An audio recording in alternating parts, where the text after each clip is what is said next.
Justin the Hawk Steave in the black shorts with the white trim, and Chase the Nerd Piatt with the black shorts, white trim with the bad boy insignia on the back. Ryan Cavanaugh joined by Brian the Predator Rogers.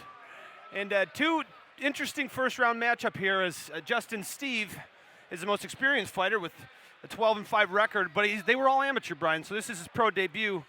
Chase Piatt, on the other hand, is only 20 years old, 6-0 as an amateur and 1-0 as a pro. Yeah, I don't know a lot about him, but I've watched Steve for a while, and I'm excited to see him fight. He's looked above the other amateurs for a while, just been fine-tuning his game, and as well, I know he just had a child as well. So Steve lands a big shot on Piatt, both of them wildly exchanging. Piatt said coming in he was going to test himself on his feet. If he didn't feel comfortable, if he didn't think things were going his way, he was going to take him down. So let's see if he shoots for a takedown here. That'll be interesting. Most of the time I see Steve at the amateur level, he was able to keep guys where he wanted to on his feet. He was honestly able, his last few amateur fights, to blow through guys and showboat while doing it. But now it's the pro ranks and things are a little different. Good body kick. Oh, just misses with the right. Piatt with the body lock, and Steve with that excellent body control, not letting him get the takedown. But one thing to watch for, Steve's going with a couple times with that lead left hand to the body. That's a dangerous punch. That's the same thing that got Chuck Liddell knocked out when he fought Rampage, a lead left to the body, and the same thing that got him knocked out when he fought Rashad Evans, leading in with that left. That's a punch you want to save for later in the rounds, not while guys are fresh and aware.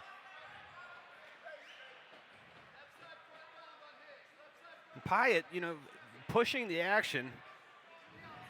One of the more interesting nicknames, the Nerd. I spoke to him before the fights, and he said that one of his earlier fights, someone said, boy, this kid is a good fighter, but he looks like a nerd. And the name stuck. The best nerd in MMA of all I know is Joe Luazon. That guy's a college-educated computer engineer now making bank in the UFC. Right. So if he can nerd to that level, then he's doing pretty good. Sure. Both of these guys giving each other a lot of respect on the feet here. Yeah, I think if Steve can close the distance with some boxing, that'll serve him well. Right now he's playing more of the kickboxing range game with the other guy.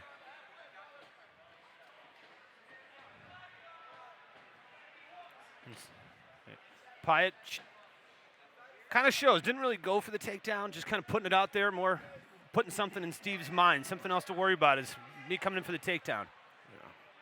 You should watch. When you telegraph those takedowns, that's how you run into uppercuts and knees. Oh, and a right hook. Head kick by Piatt. Steve has had some success so far on the feet, landing some shots here. When he pushes forward, he's got the longer reach than Piatt. Piatt only 5'7", and he's been successful at landing to the head of Piatt. And there's another one. There's that right hand. Piatt firing back. Steve really puts the pressure on, just throwing combinations. I think Steve needs to pick his shots a little bit more instead of rushing in right there. Pick his shots. Meanwhile, Piatt's doing a little bit better of a job at keeping him where he wants to. He's not the striker Steve is, and he's keeping him at, good right hand. That was a great right hand, caught him flush. What a chin on Piatt as he took it and kept coming. Pushing the action now. He's got Steve up against the cage. Piatt's doing a good job of hanging in. He's not the better striker on page, but he's doing a good job. Yeah, and he's pushing the action, Brian. For somebody who's losing the striking exchange thus far, it hasn't stopped him from standing right in front of Steve and pushing the action. For a young kid, only 20 years old, only one professional fight, 6 amateurs, he sure has a lot of composure and stays in the pocket. Yeah, very much so. Especially at the age of 20. I mean, I didn't even start training when I was 22 or 23, pulls guard. Pulls guard. But I mean, to be a 20-year-old pro fighter is something pretty special. I mean, most people don't have their lives figured out to they're quite a bit older. Well, I'm working on 35, and I'm working on figuring my life out too. You're 35. You look great. Can you believe? Thank you. No I would have said it myself. It would have been bragging. Eye cream. Eye cream. Of course. Okay. A little Botox never hurt anybody. Yeah. And interesting that Steve, and he's taking some heavy hammer fists here from Steve. Piatt looking to kick him off.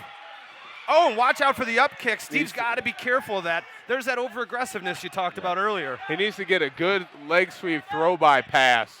Press the action and stay on him.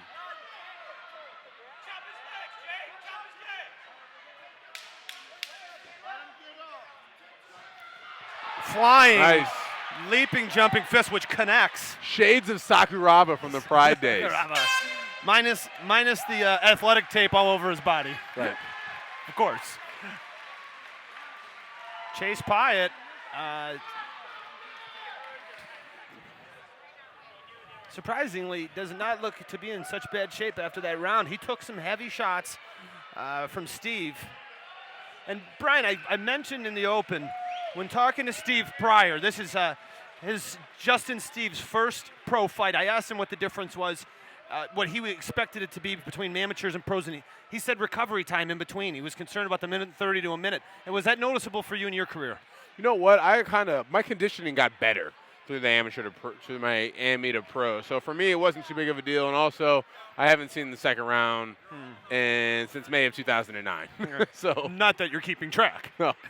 But in practice, even I remember barely, being from a heavier, out of shape amateur to transition into a pro. Even in practice, when I started to have to go 5-minute rounds, how exhausting it was. Well, you also moved from 205 to 185. Is that right? You used to fight at 205. Correct. Obviously, you take 20 pounds off, or it's going to help you out a little bit when you're talking about fighting for 15 minutes.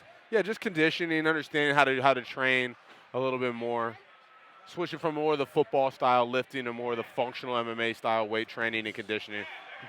Steave coming in and Piatt answering right away. Piatt looking like he wants to get off quicker in these exchanges. It's almost like he's going to anticipate Steave and counter with that right hook, and he almost caught Steave there.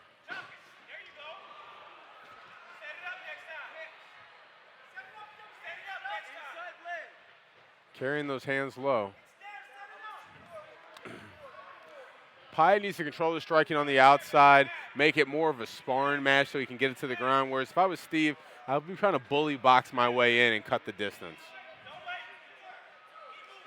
There's a right that connects for Piatt, and followed it up with a left kick to the body. A right by Steave to the body. Steve's starting to land a little bit more often now. It seems like he's finding his range and he's putting together combinations. This is something that you see, you can tell when you're watching pros. They put their combinations together. They're not throwing one punch at a time. Piatt, just a wild exchange, connecting.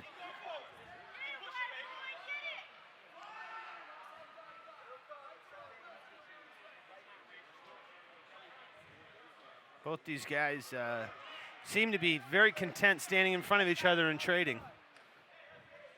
I think someone needs to establish a little bit of control. Right now it's a lot of back and forth, back and forth. This round certainly so far has been anybody's round up to this point.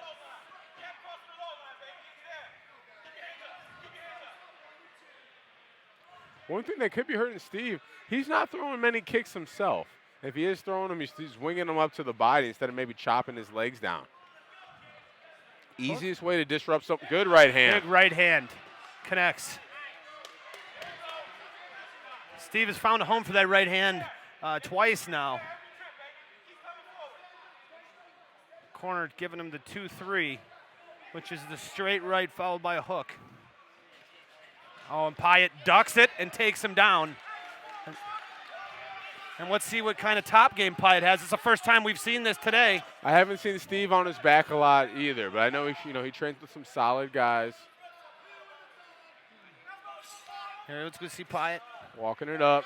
It looks like he's working for a leg. Piatt pushes him off and stays in top control.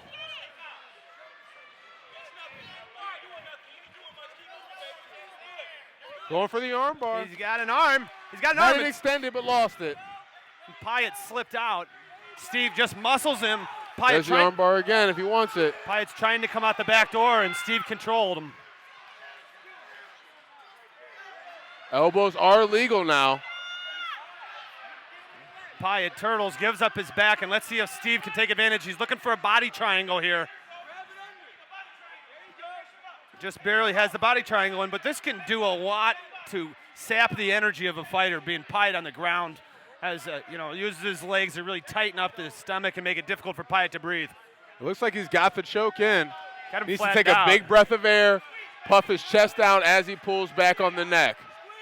There's the tap. There's the tap. Justin Steave gets him. Great technique by Justin Steave, and I'll tell you what, though. Take your head off to Chase the Nerd Piatt. That guy had a lot of heart and a lot of toughness. Just made a poor mistake, let go of the position, and he capitalized off of it. Arguably to that, it would be interesting to the judges' cards. He might have been winning this fight. It's interesting. You talk about that a lot, Brian, as a fighter yourself. That position is so important, and losing it, you can lose the fight based on that. And let's send it up to Jake Digman and find out our first finalist in the 145-pound tournament. Ladies and gentlemen, your winner at 3 minutes and 31 seconds of the second round by rear naked choke submission, Justin the Hawk Steave.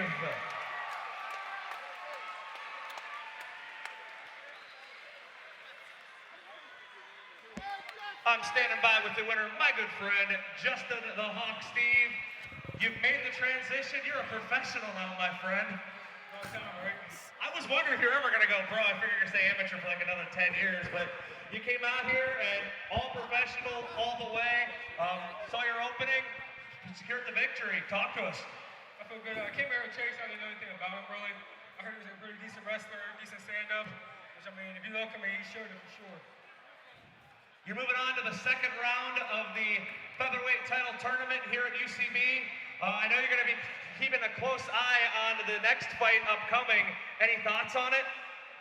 Not really. I'm just looking to see what they do. There you have it. Anybody out there that you would like to thank? I want to thank my sponsors, Intimidation Clothing, thank of Steve's, Big Bully Goosage. I want to thank my family that came out from Pittsburgh. Right there. My girl Amy. My son was here. Everybody who came to support the UCB. There you have it. Ladies and gentlemen, a big round of applause in his professional debut. Successful one, my good buddy, Justin the